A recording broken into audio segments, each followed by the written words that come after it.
денеска ви викнавме да поразговараме околу овие работи што се поврзани со работниците, со синдикатот, а кои што се содржани во манифестот за реформи и развој во програма за наредни 4 години.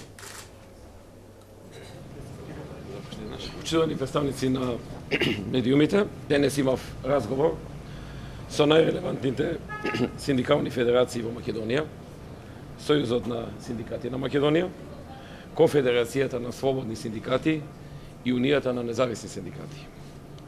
На средбата разговаравме за предлогот на синдикатите за утврдување на минимална плата во Македонија.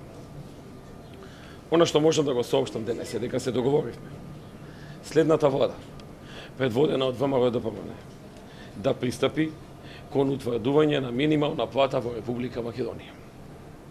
Оваа јавна заложба ќе биде составен дел од програмата за работа на идната влада, предводена од ВМРО-ДПМН.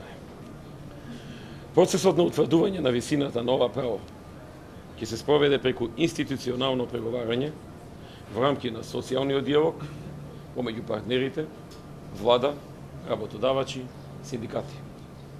За разлика од несериозниот пристап на СДСМ, кој без никаква анализа, преговори и консултации даваат изјави поврзани со минималната плата, ние, ВМРО-ДПМН, владата, пристапуваме со должна сериозност.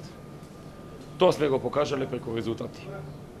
А нашите резултати во овој контекст се формирање на економско-социјалниот совет, зголемување на платите во јавниот сектор за над 20%, зголемување на пензиите за преку 30%. Во наредниот период ќе извршиме ново зголемување на платите во јавниот сектор од најмалку 21,3%. На овој начин се стекнува довербата.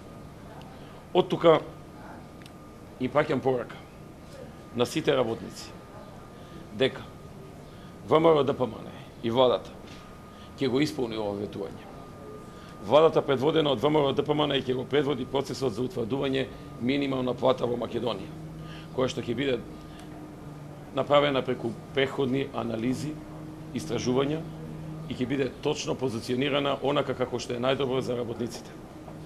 ВМРО-ДПМН ќе овозможи заштита на сите категории работници, вклучително и на работниците од трудоинтензивните дејности. Благодарам.